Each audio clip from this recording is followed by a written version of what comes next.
নমস্কার, আশা করি সবাই ভালো আছেন। আমি সুরজিৎ মিত্র, আমার না বলা কথার নতুন ব্লগে আপনাদের স্বাগত জানাচ্ছি। পশ্চিমবাংলার নির্বাচন হয়ে গেল, তার ফল ঘোষণা হয়ে গেল। তৃণমূল পর্যদস্ত হয়েছে, বিজেপি শাসন ক্ষমতায় আসতে চলেছে। এই নিয়েই আমার আজকের এই প্রতিবেদন। এই প্রতিবেদন শুরুর আগে সবার কাছে আমার অনুরোধ যে যারা আমার এই চ্যানেলকে এখনো সাবস্ক্রাইব করেননি তারা দয়া করে আমার এই চ্যানেলকে সাবস্ক্রাইব করে বেল আইকনটা টিপে দেবেন। এবারের পশ্চিমবাংলার নির্বাচন, এটা একটা অভূতপূর্ব নির্বাচন বলা যায়, কারণ 90 থেকে 92% ভোট পড়েছে, যা পশ্চিমবাংলার ইতিহাসের আগে কোনোদিন হয়নি। এখন এই যে 90 থেকে 92% ভোট পড়লো, এটায় দুটো মত ছিল। তৃণমূলের তরফ থেকে প্রচার হয়েছিল যে এটা এসআইআর বিরোধী মানুষের মনোভাব, এবং তার প্রকাশ হয়েছে এই যে এবারের ভোটদান, এই ভোটদানের মাধ্যম দিয়ে। আর অন্যান্য বিরোধীরা তারা বলেছিল এটা পরিবর্তনের ভোট, এবং যে কারণেই মানুষ এভাবে এত পার্সেন্টেজে এসে ভোট দিয়েছে। রেজাল্টে দেখা গেল যে না, এসআইআর এর কোনো এফেক্ট নেই, এটা পুরোপুরি পরিবর্তনের ভোট, এবং পশ্চিমবাংলায় তৃণমূলের শাসনের অবসান হলো। বিজেপি তারা শাসন ক্ষমতায় আসতে চলেছে। যেসব নির্বাচনের যেসব পোস্ট পোল অ্যানালিসিস হয়েছিল, তাতে যে বেশিরভাগ অ্যানালিসিসে যে একদম পাশাপাশি টক্করের কথা বলা হয়েছিল, কিন্তু দেখা গেল যে সে ধরনের কোনো টক্কর হয়নি। এটাই পশ্চিমবঙ্গের ট্রেন্ড আমি মনে করি।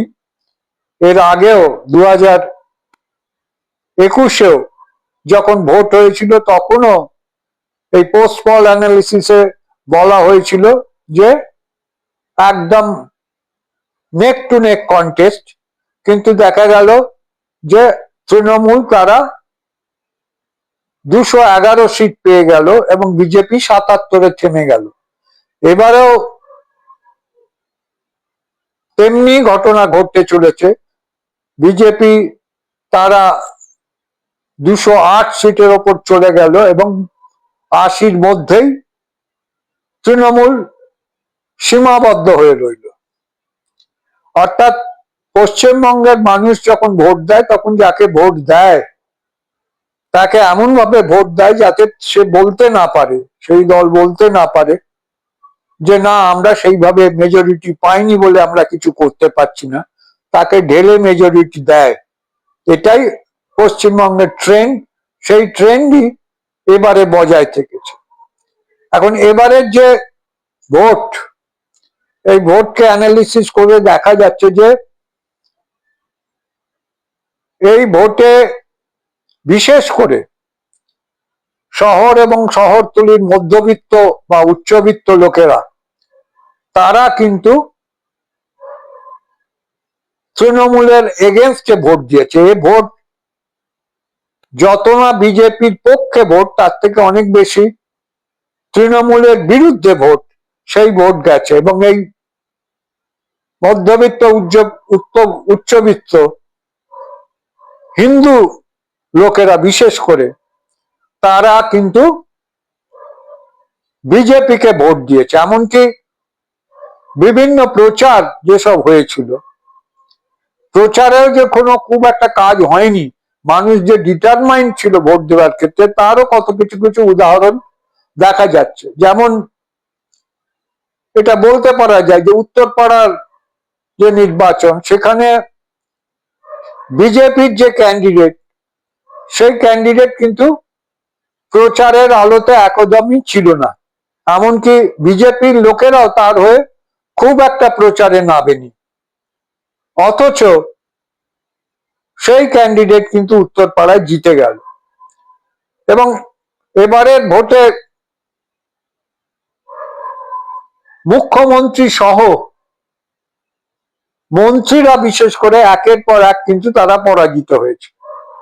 মমতা ব্যানার্জি পরাজিত হয়েছে এবং অন্যান্য তার মন্ত্রীরা, অরূপ বিশ্বাস বলুন, সুজিত বোস বলুন, ওই চন্দ্রিমা ভট্টাচার্য, শশী পাঁজা, ইন্দ্রনীল সেন, এরা কিন্তু একের পর এক পরাজিত হয়েছে। এবং ফিল্ম দুনিয়ার লোকেরাও কিন্তু পরাজিত হয়েছে, সায়ন্তিকা, রাজ চক্রবর্তী, এরাও পরাজিত হয়েছে।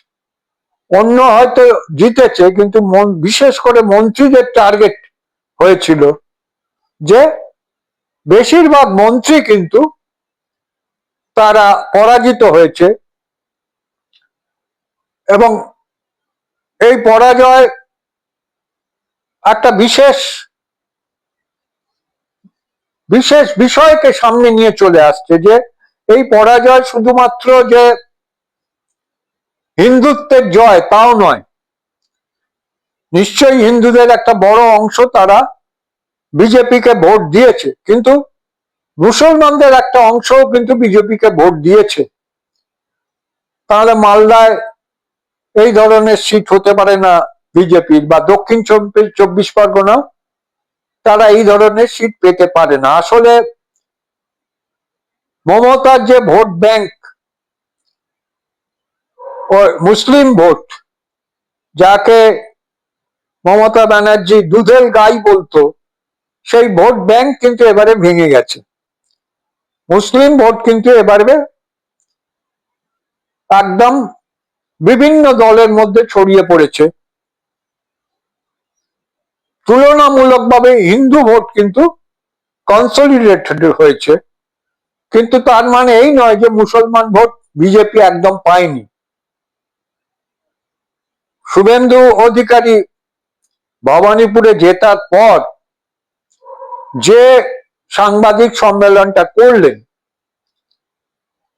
তাতে তিনি যেভাবে বললেন যে আমরা মুসলমান ভোট পাইনি, হিন্দুদের ভোটে জিতেছি। শুভেন্দু অধিকারী সম্ভবত পশ্চিমবাংলার মুখ্যমন্ত্রী হতে চলেছেন যা মনে হচ্ছে, কারণ তিনি দুটো জায়গায় জিতেছেন, বিশেষ করে মমতা ব্যানার্জিকে হারিয়েছেন, তাতে তার সম্ভাবনা বেশি। কিন্তু তিনি যদি মুখ্যমন্ত্রী যখন হবেন, তখন তো তিনি শুধুমাত্র হিন্দুদের মুখ্যমন্ত্রী হবেন তা নয়, হিন্দু মুসলমান দুজনেরই মুখ্যমন্ত্রী হবেন। ফলে তার কথা সংযত হওয়া উচিত, এবং সংযত কথার মাধ্যম দিয়েই তার চলা উচিত, কারণ তাকে আগামী 5 বছর যদি তিনি মুখ্যমন্ত্রী হন, তাহলে তাকে আগামী 5 বছর চালাতে হবে। সুতরাং তার কথার দাম, তার কথার গুরুত্ব মানুষের কাছে অনেক বেশি।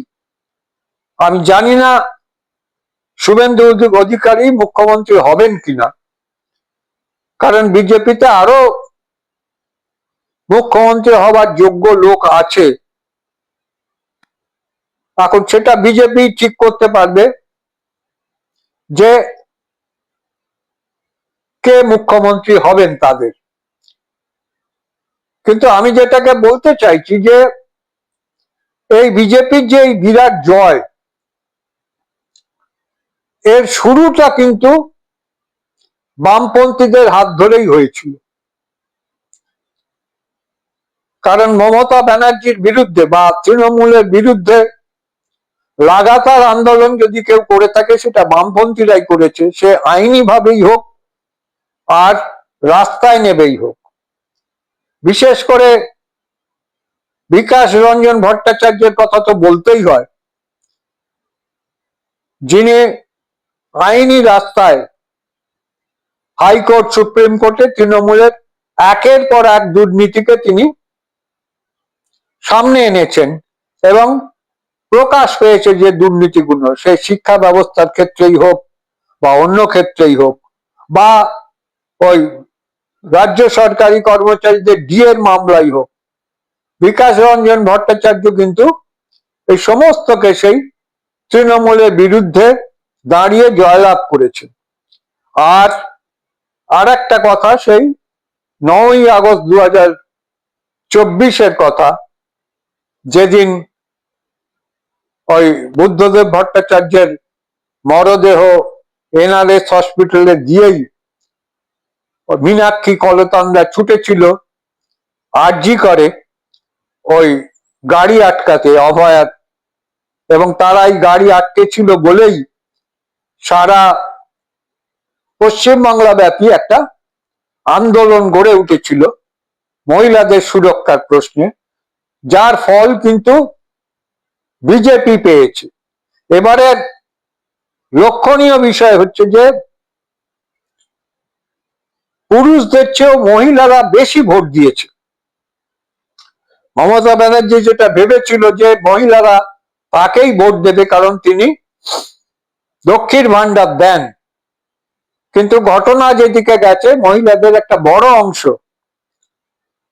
তারা কিন্তু বিজেপিকেই ভোট দিয়েছে, যা পরবর্তী ক্ষেত্রেও দেখা যাচ্ছে, অ্যানালিসিস করলে আরো বেরোবে বিষয়টা, যে ওই লক্ষ্মীর ভান্ডার থাকা সত্ত্বেও মহিলাদের একটা বড় অংশ কিন্তু তারা তৃণমূলের বিরুদ্ধে ভোট দিয়েছে। বামপন্থীদের যে আন্দোলন, সেই আন্দোলনের ফলে যেটা হয়তো আশা করা গেছিল যে বামপন্থীদের ফল একটু ভালো হবে, কিন্তু বামপন্থীদের ফল সেটা হয়নি।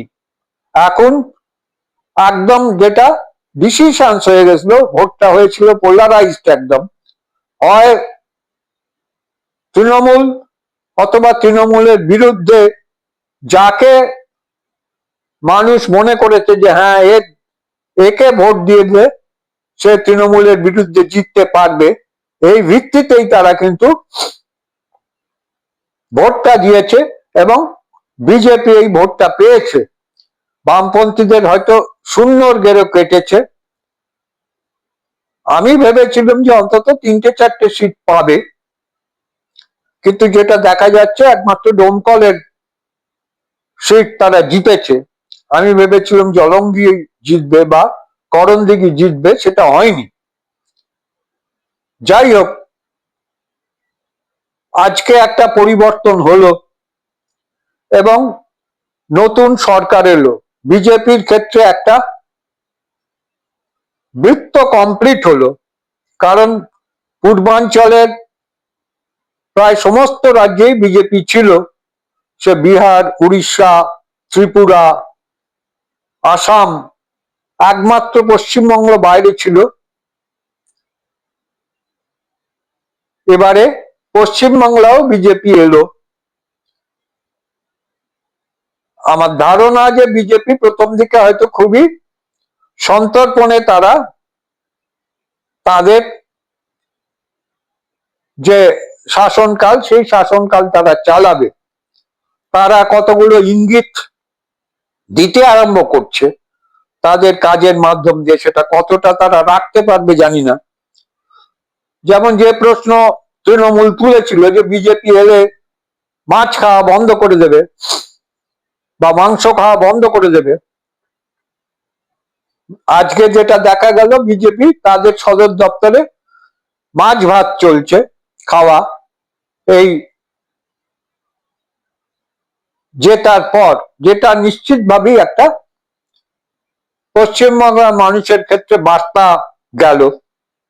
এবং প্রধানমন্ত্রী যে ভাষণ দিয়েছেন তাতে তিনি অনেকগুলো আশার কথা শুনিয়েছেন, যে আশার কথা যদি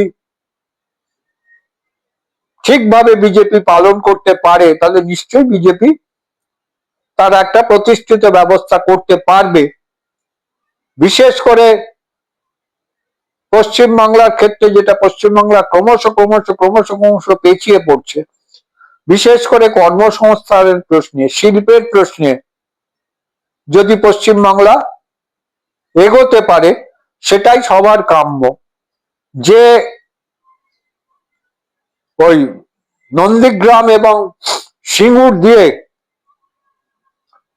তৃণমূলের জয়যাত্রা শুরু হয়েছিল, সেই নন্দীগ্রাম এবং সিঙ্গুর দুটোতেই কিন্তু আজকে তৃণমূল পরাজিত হয়েছে।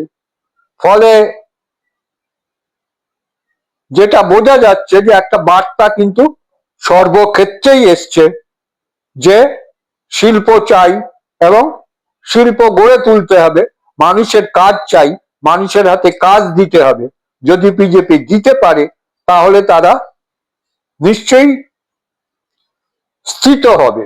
বামপন্থীদের কাজ একই থাকবে, তারা যেমন তৃণমূলের বিরুদ্ধে আন্দোলন তৈরি করেছিল ঠিক একইভাবে যদি তারা বিজেপির বিরুদ্ধে আন্দোলন তৈরি করে, আজকে নিশ্চিতভাবে এবারে যে নির্বাচন, সেই নির্বাচনে যদি কাউকে ধন্যবাদ জানাতে হয় সেটা নিশ্চয়ই ইলেকশন কমিশনারকে। তিনি এমন একটা পরিবেশ তৈরি করে দিয়েছিলেন যাতে মানুষ নির্ভয়ে ভোট দিতে পেরেছিল। এই নির্ভয়ে ভোট দেওয়ার যে জায়গাটা তৈরি হলো, এই জায়গায় যদি বজায় থাকে এবং বামপন্থীরা যদি আন্দোলন গড়ে তুলতে পারে তাহলে বামপন্থীদের শক্তি আগামী দিনে বৃদ্ধি পাবে, এটা নিশ্চিত। আপনাদের মতামত জানার অপেক্ষায় রইলাম। যদি আমার এই ভিডিও ভালো লাগে তাহলে একটা লাইক শেয়ার করবেন। নমস্কার।